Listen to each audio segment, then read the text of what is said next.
好的，朋友們，這一場挪威對英格蘭，我知道許多人都是哈蘭德的球迷，很想看挪威對法國。另外也有許多相信劇本的，覺得可能阿根廷對法國，梅西再戰姆巴佩。但老 K 從來不相信什麼陰謀論，我覺得最可能的仍然是英格蘭在決賽對陣法國。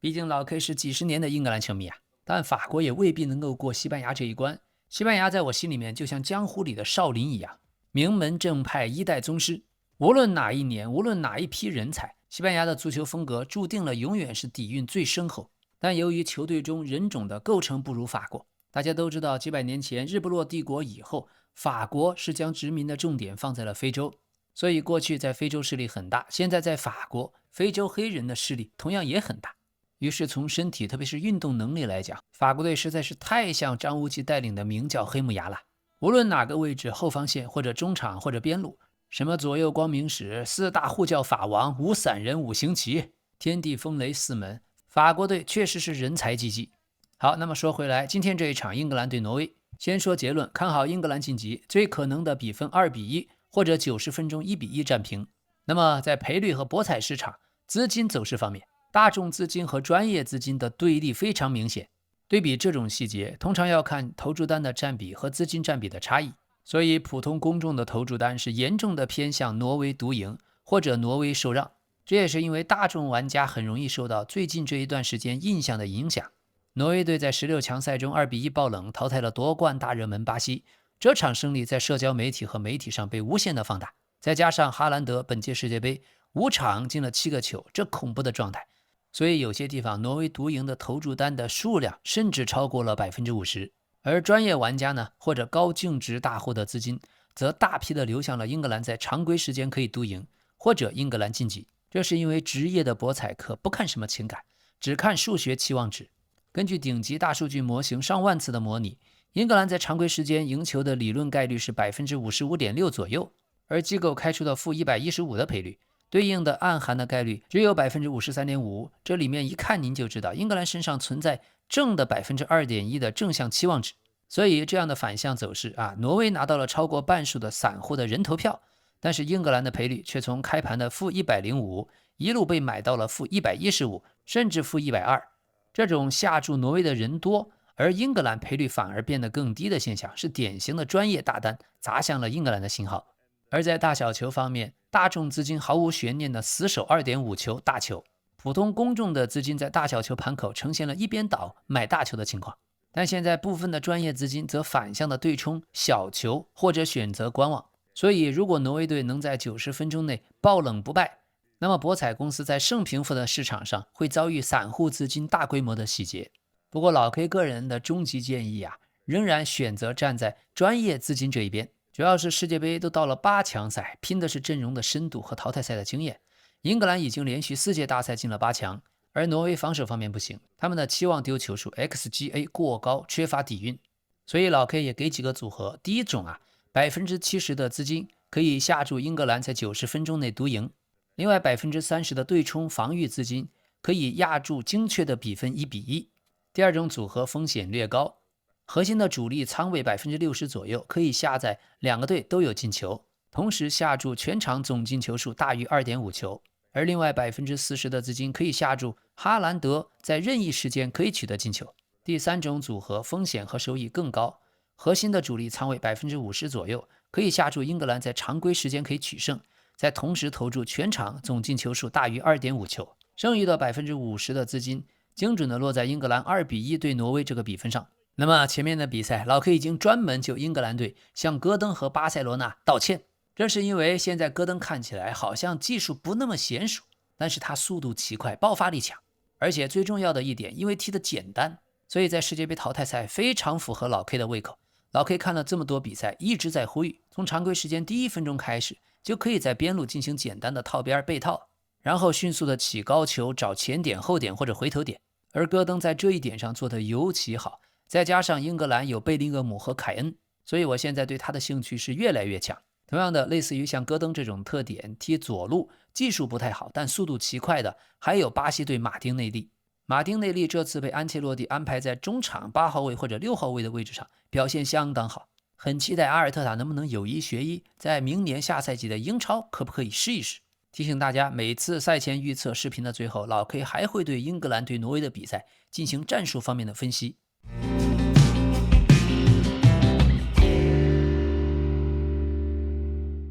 那麼最近，戈登已經是以高價的轉會加盟了巴塞羅那。就在新聞發布會上，戈登用非常流利的西班牙語回答了記者的提問，震驚了全場。他隨後透露，自己從小就有一種近乎狂熱的信念，堅信自己總有一天會為巴塞羅那效力。在紐卡的期間，他每天都纏着俱樂部的西班牙裔的理療師，用西班牙語和他對話。當時大家覺得他只是在開玩笑，沒想到幾年後這就成為了現實。而戈登從小技術的基礎離不開他父親 Keith 獨特的訓練方法。小時候，父親在自己後院的球門門柱上掛了一個汽車的輪胎，要求戈登必須要無數次將球精準地踢進輪胎中心的空洞裡面。這是一種帶點滑稽，但是也非常嚴苛的特訓，就通過一個輪胎極大地磨練了從小戈登射門的精確度和腳法。作為土生土長的莫西塞德郡的孩子，從小戈登的身體就非常瘦小，在場上經常被对手撞飛。他曾經提到過自己曾經陷入低谷，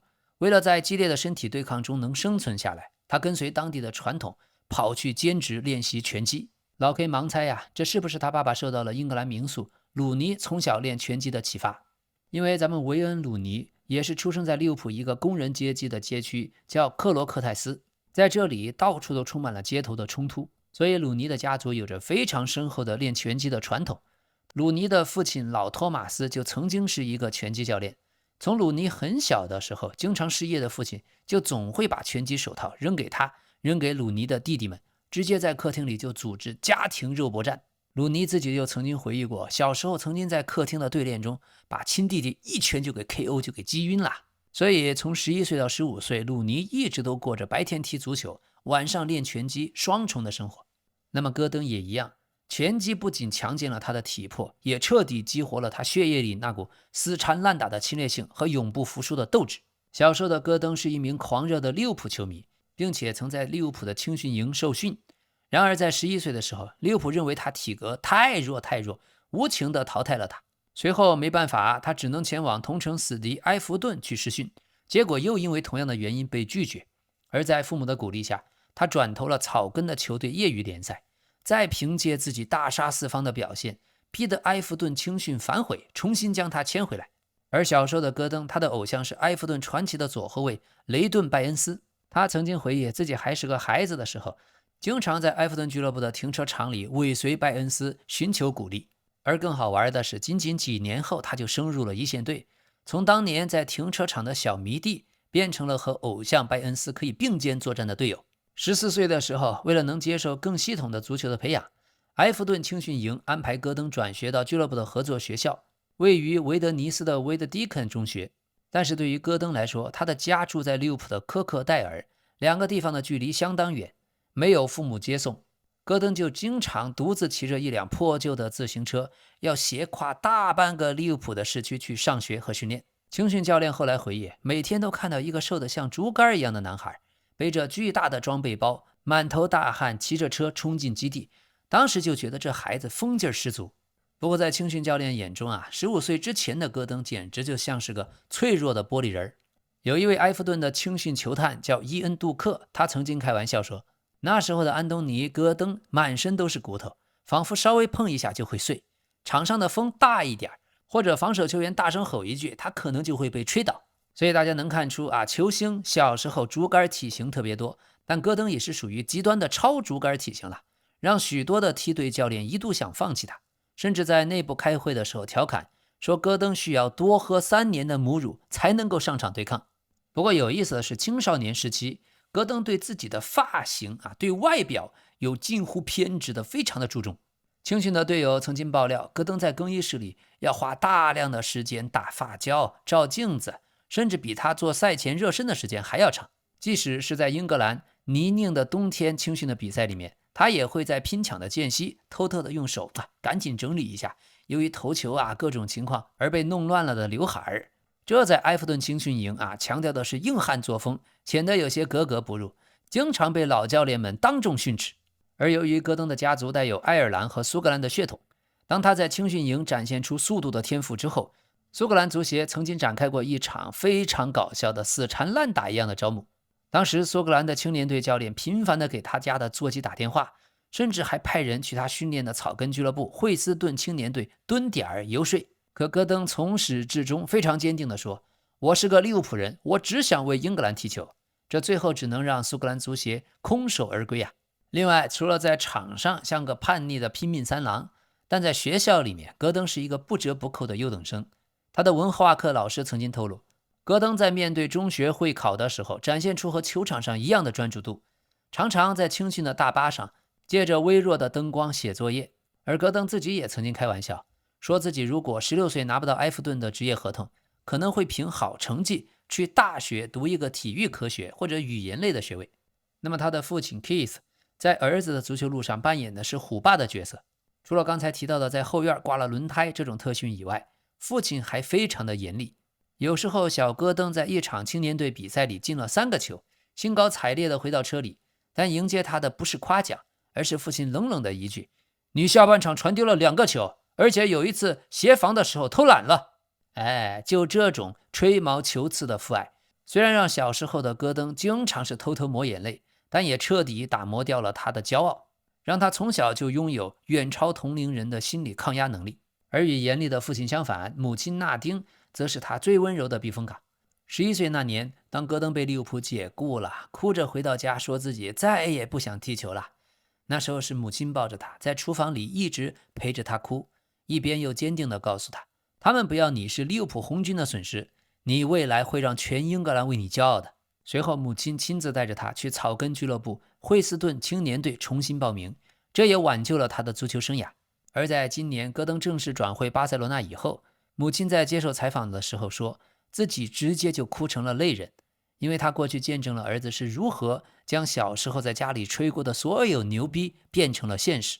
在家裡面，戈登是老大，他還有2個親弟弟布蘭登和魯本。這3個利物浦的小子只要湊在一塊兒，總是把家裡鬧得雞飛狗跳。而由於老大戈登家裡的地位最高，小時候就經常逼着2個弟弟充當他練拳擊的活靶子，或者當守門員。3兄弟最喜歡的遊戲是在客廳裡模仿英超球員的滑跪的慶祝，結果有時候將媽媽最心愛的花瓶和電視機櫃都撞得粉碎。2個弟弟也在哥哥的熏陶下喜歡踢球，但並沒有成為職業球員。小時候，戈登居住的科克戴爾社區是典型的利物浦工人階級的住宅區，而戈登帶着弟弟們每天24小時不停歇地在後院、在街道上踢球，經常将鄰居們的窗戶給砸碎。鄰居們經常大喊着戈登的名字，把他踢飛到別人家花園的皮球給扣押了。可有趣的是，當後來戈登在埃弗頓成名以後，那些當年天天罵他搗蛋的鄰居們，紛紛在自家窗戶上掛起了戈登的球衣，成了他最硬核的後援團。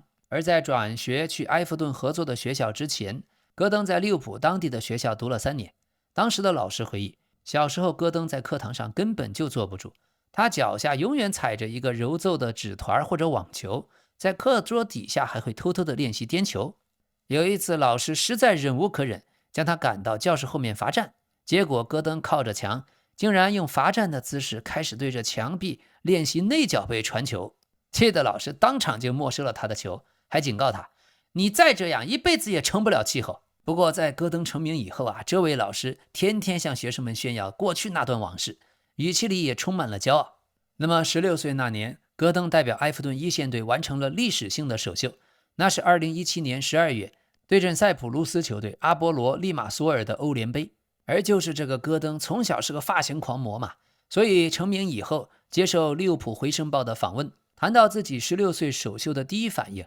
竟然不是戰術的細節，而是哈哈大笑的自黑。天哪，你看到我那天上場時的髮型了嗎？像個鬼一樣。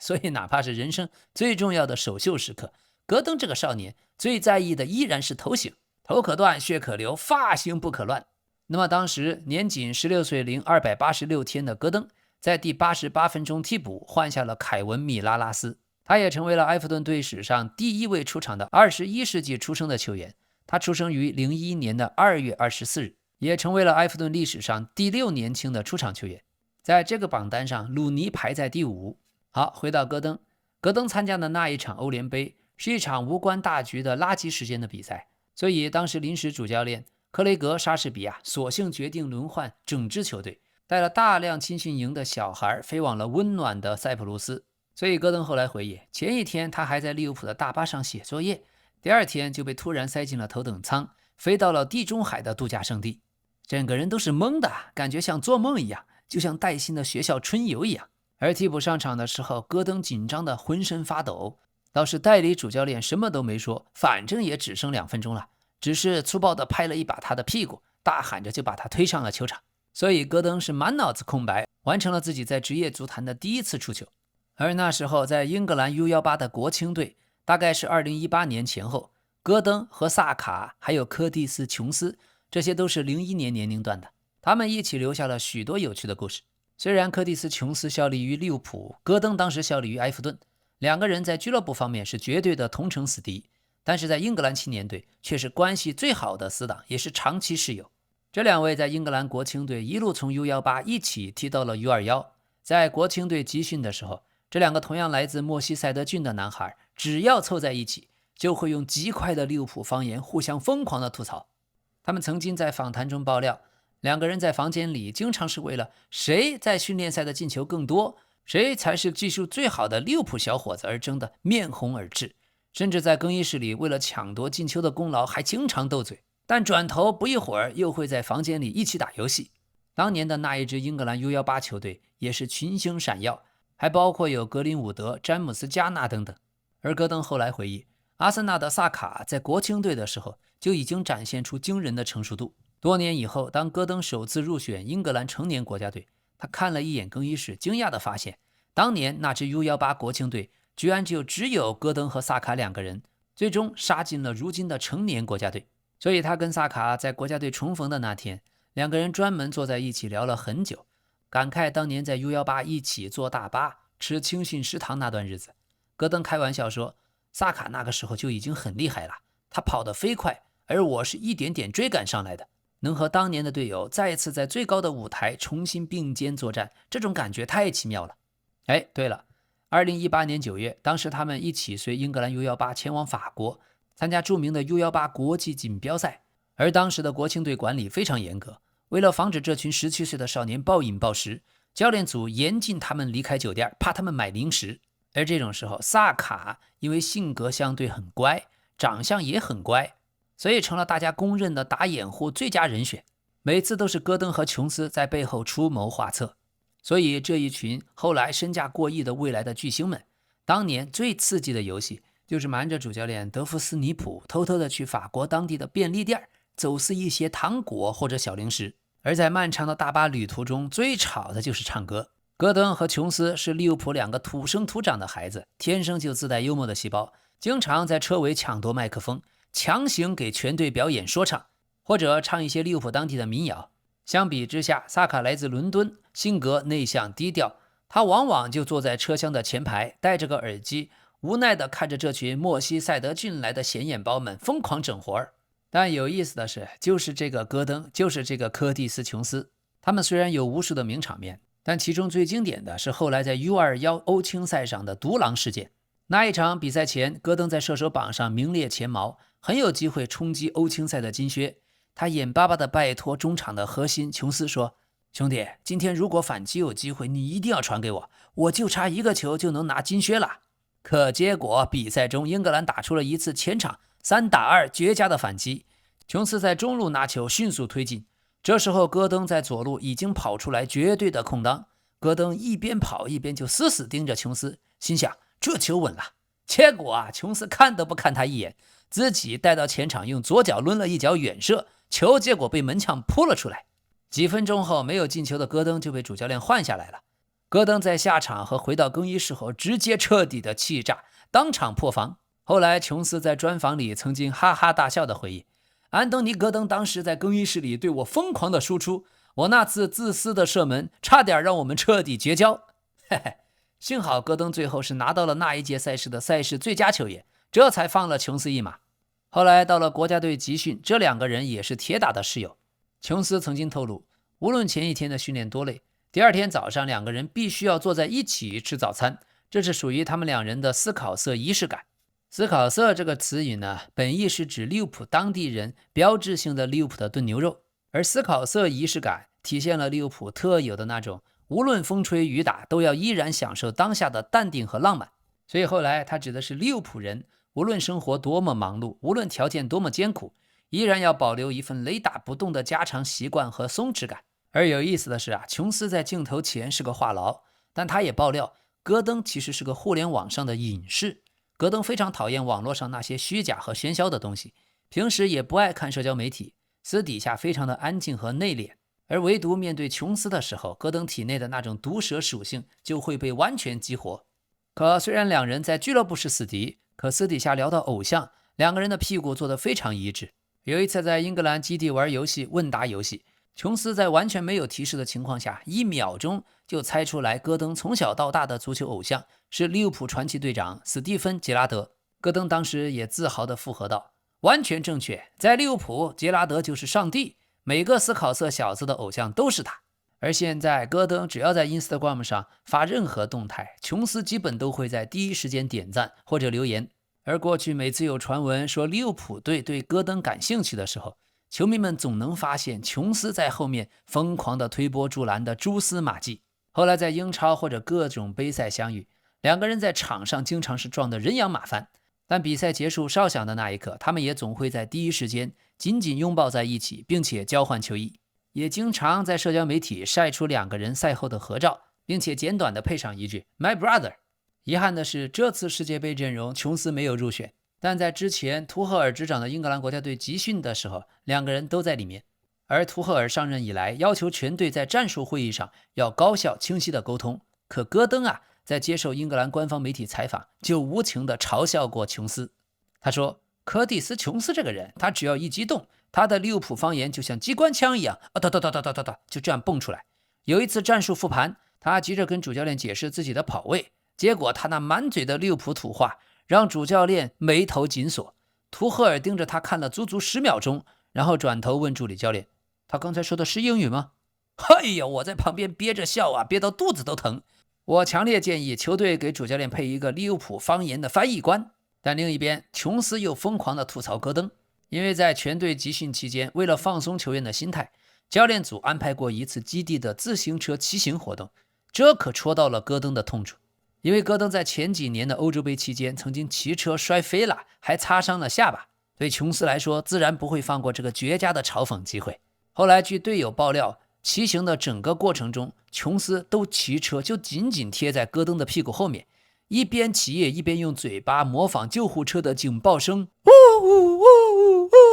還在大喊大家快讓開，左路的飛將軍又要翻車了。後來戈登在接受衛報採訪時還咬牙切齒地說，柯蒂斯·瓊斯極其幼稚，他的騎車技術明明更爛，主教練甚至一度叫他把輔助輪給安上。後來在一次國家隊正裝拍攝的時候，兩個人的審美大戰再度爆發。戈登在鏡頭前就瘋狂地吐槽瓊斯的西裝品味，說柯蒂斯·瓊斯穿上這身西裝就像一個剛剛去參加完村裡面剪彩的業餘的經紀人，毫無時尚感可言。瓊斯則一把摟過了戈登，對着鏡頭反唇相譏，大家快看看安東尼·戈登的髮型，為了在图赫爾面前留個好印象，他今天大概用了整整1罐的髮膠吧。哇，這迎面走來，戈登的頭髮硬得像塊盾牌，甚至能幫球隊砸進一個頭球。他是全隊唯一一個头可斷血可流，髮型絕不能亂的人。而另外戈登是個土生土長的英國白人嘛，皮膚非常的白皙，很容易曬傷，所以他對防曬有着非常偏執的追求。瓊斯就曾經爆料，無情地嘲笑戈登的嬌氣，說安東尼·戈登度假的時候簡直像個精緻的英國貴婦，每隔半小時他就必須把全身要塗滿 SPF 100的防曬霜。有一次他甚至逼着我幫他塗後背，當他轉過身來的時候，他的臉白的就像一個剛剛從麵粉堆裡爬出來的幽靈。我當時笑得在沙灘上直打滾，甚至想假裝根本不認識他。這時候非常傲嬌的戈登立刻反擊道，某些利物浦的中場球員毫無皮膚管理意識，他還嘲笑我，結果自己第一天就曬得像個剛剛熟透了的烤蝦一樣，躺在躺椅上疼得直叫喚，最後還是不得不低頭來求我呀，是我借給了他曬後的修復膏。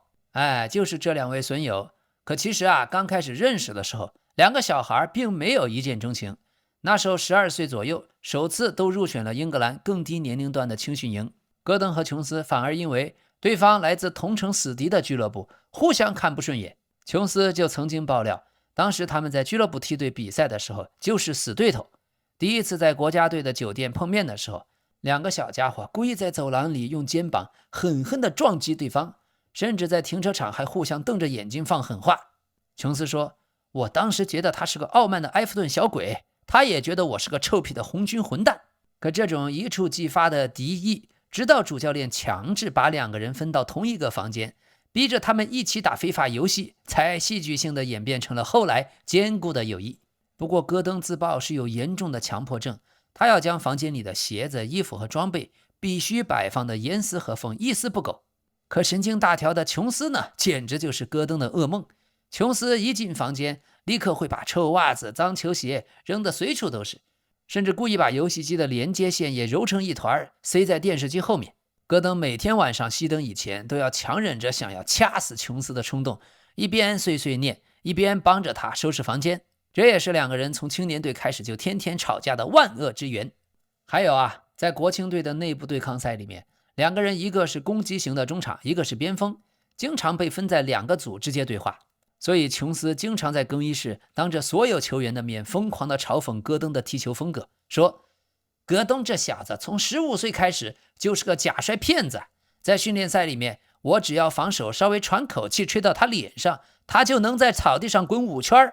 然後對着教練大喊，這絕對是個紅牌。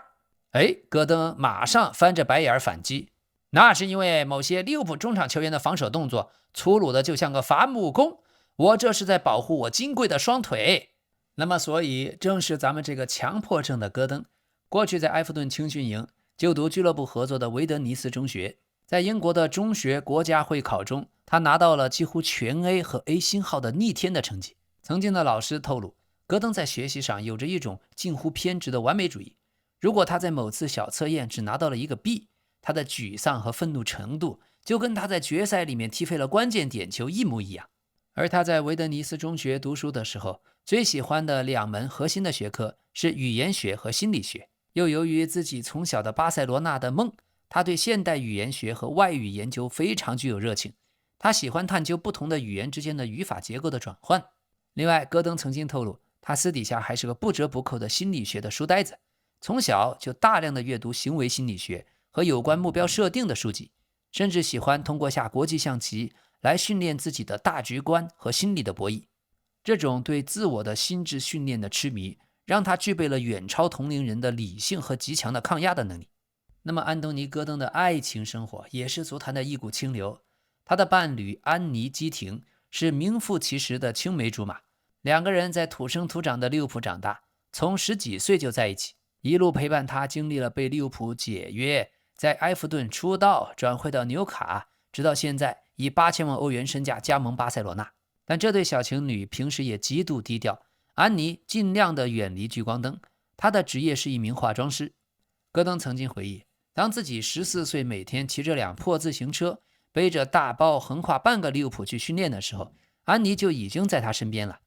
安妮經歷過他因為長得太瘦被2家青訓營嫌棄的低谷，也陪着他在大巴車微弱的燈光下寫過作業。戈登成名以後，在接受採訪曾經動情地表示，安妮那種腳踏實地、不慕虛榮的性格，是他能夠在名利雙收的職業足壇保持清醒、扛住巨大精神壓力最大的解藥。而今年夏天，巴塞羅那對戈登展開秘密的追求，戈登為了不讓女友跟着一起焦慮，甚至把轉會談判的過程對女朋友也瞞得死死的，直到簽約基本敲定的那天晚上，才突然把這個消息告訴了他。安妮後來透露，那天晚上得知要去巴塞羅那的時候，安東尼·戈登笑得像個200斤的孩子，嘴根本就閉不上。他又興奮又激動，立刻開始在客廳裡用西班牙語開始比劃，那是我見過他最快樂的時刻。2023年底，兩個人迎來了他們的第一個孩子，一個可愛的兒子。當時年僅22歲的戈登一躍成為了奶爸。而據他自己爆料，自從兒子出生以後，他仿佛就在球場上開啟了全新的 buff。每次在主場進球，都会在看台的特定區域尋找安妮和安妮懷裡抱着的兒子。他開玩笑說，換尿布和照顧嬰兒讓他在球場上變得更有耐心了，也更有侵略性了，因為他現在踢球多了一份要給兒子賺奶粉錢的責任感。對了，剛才說過啊，戈登從青年隊時期開始就是一個對髮型有着極度強迫症的精緻的男孩，而正好女友安妮又是一個專業的化妝師，所以隊友們經常調侃，戈登每次在大賽出征以前，或者要拍攝球隊的正裝照的時候，都要給安妮先打視頻電話，讓自己的女朋友這位專業人士對自己的髮型和面部的狀態進行非常嚴格的終極審核。如果安妮覺得他某天的髮膠噴得太多了，顯得太呆了，戈登甚至會急得在更衣室裡趕緊重新洗頭。現在兩個人的兒子已經2-3歲了，感情穩如磐石，他們還沒有正式登記結婚，也沒有公開宣布過訂婚，小兩口保持着極度的神秘感。這兩個利物浦工薪階層長大的孩子，他們覺得不需要那張紙來證明彼此從10幾歲就建立起來的生死相依的感情。那麼戈登的職業生涯到了紐卡斯爾，能夠取得腾飞，很大程度上得益於他驚人的食量。紐卡斯尔是英格蘭北部的傳統工業城市，飲食風格以肉食和高熱量為主，而戈登為了增肌應對英超的肉搏，他成了無情的幹飯機器。有一次球隊客場取勝，在聚餐中，戈登一個人吃了無數巨大的牛排，還有無數的配菜，看得坐在對面的巴西中场吉馬良斯目瞪口呆。巴西人隨後在社交媒體上給戈登取了個外號叫收割機，並且調侃俱樂部的伙食費有一半都被戈登一個人吃掉了。那麼在英國，八卦的媒體狗仔隊非常喜歡跟蹤英超的球星，但到了纽卡呀，戈登極度內向，這種喜歡安靜的學霸性格讓狗仔隊們都徹底失業。狗仔隊發現戈登在不訓練的日子唯一的愛好就是牽着他的愛犬，在河邊或者樹林裡長途漫步，又或者就窩在家裡看那些行為心理學的書。所以有幾家八卦雜誌甚至公開吐槽，跟蹤安東尼·戈登是全英國最無聊的工作，因为他的生活軌跡除了足球就是遛狗，連一張可以用來編造緋聞的夜店照片都拍不到。而當戈登剛剛從埃弗頓轉會到紐卡的時候，由於體能儲備不足，無法適應主教練埃迪豪招牌式的瘋狗流的高位逼搶，所以最初的幾周集訓，埃迪豪對他進行了慘無人道的體能特訓。戈登回憶到自己每天訓練完都感覺靈魂都出竅了，甚至多次在訓練場邊練到直接的乾嘔或者嘔吐。但也正是挺過了這段折磨，他的體能迎來了暴漲。隨後一個賽季，他直接變成了全英超跑動距離最長、壓迫次數最多的邊鋒。所以紐卡青訓小將們有個梗說，要想在一線隊立足，先去陪戈登吐3回。好，所以這一場挪威跟英格蘭的比賽，其中很重要的一點，戈登能不能繼續踢得如此聰明，不要學其他球隊總在那兒倒來倒去，制造不了威脅。簡單的套邊突破以後，給哈里凱恩和貝林厄姆傳一些高空球。世界杯淘汰賽階段傳中越多，威脅越多，而且吸引了防守注意力，也能夠給中路的球員打2過1的撞牆配合，制造更多的空間。那麼這一場是挪威，是英格蘭和挪威第一次在世界杯或者歐洲杯的正賽階段相遇。挪威隊前一段時間有一些流感之類的，但主教練已經表示情況已經得到控制，主要的球員都可以參加正常的比賽。而英格蘭隊這邊中後衛格伊有一些腿筋的問題，還有中場球員賴斯也有些身體的不適，這2位能否以最佳狀態首發目前還不確定。戰術對位方面，英格蘭在射門、射正、預期進球還有重大機會和進入禁區的傳球方面都領先挪威，預計可以拿到更多球權。而挪威隊不會追求和英格蘭進行長時間控球方面的競爭，而會盡量減少無效的傳遞，把球快速的送到厄德高或者邊鋒或者哈蘭德腳下。英格蘭最怕的不是挪威連續的圍攻，而是自己進攻人數投入過多後的丟球權。這時候反擊當中，哈蘭德本屆賽事最高衝刺速度達到了約 36.5 公里每小時。所以如果英格蘭的中後衛壓到了中線附近，任何一次傳球失誤都有可能變成對方的單刀或者2打1。那麼最主要的關鍵區域在挪威的左路對上英格蘭右路。上一場希爾德鲁普對巴西的2次助攻都來自於左路，努薩也習慣於從左邊線持球後內切進入內部區域。英格蘭此前的對手有較高的比例選擇攻擊英格蘭的右側，但現在右後衛方面還沒有找到固定的組合，所以英格蘭隊需要右邊鋒薩卡能及時的回防，同時讓右中衛要避免被哈蘭德牽制，留下內部大量的空間。第2個區域，厄德高和桑德貝格的連接線，兩人之間有128次相互的傳球，這說明挪威的中場組織並不是只有厄德高一個人。桑德貝格負責在壓力下保護球，擺脫第一道的逼搶，再把球交給厄德高向前推進。英格蘭隊可能會讓貝林厄姆靠近厄德高，讓安德森限制桑德貝格。賴斯如果能首發，則要負責保護中後衛身前，而如果賴斯缺陣，英格蘭在這個區域的攔截和2點球的控制則會下降。另外，哈蘭德對上英格蘭的中後衛，哈蘭德不會只站在禁區的中央，他會先向一側移動，將一個中後衛帶離自己的位置，再突然攻擊另一個中後衛身後的區域。所以格伊如果缺席，英格蘭防線上的速度、默契和補位的順序都需要重組。挪威隊還會利用瑟洛特和哈蘭德同時存在的高空優勢，英格蘭必須避免在禁區的兩側輕易送出定位球和傳中機會。還有，英格蘭左路可能成為主要的突破口，挪威右側通常由雷爾松和瑟洛特或者鲍勃組成。如果瑟洛特首發，那挪威在右側回追速度可能稍慢，戈登和奧萊利就可以通過人數優勢快速的2打1。如果鮑勃首發，那挪威的控球會更好，但禁區內又少了一個高點。過去的比賽，挪威已經證明希爾德魯普和鮑勃能夠在下半場改變節奏，而英格蘭的替補席擁有拉什福德、馬杜埃凱不同類型的邊鋒。現在圖赫爾對手中的4名邊鋒進行不斷的輪換，這是進攻方面英格蘭最大的優勢。好，4年一次的世界杯，英格蘭球迷們、挪威球迷們都準備好了，且讓我們拭目以待。感謝大家的評論、點讚、熱推、分享。喜歡的話，歡迎您訂閱。這裡是老 K 足球新聞，一個有溫度的足球頻道。咱們明天見。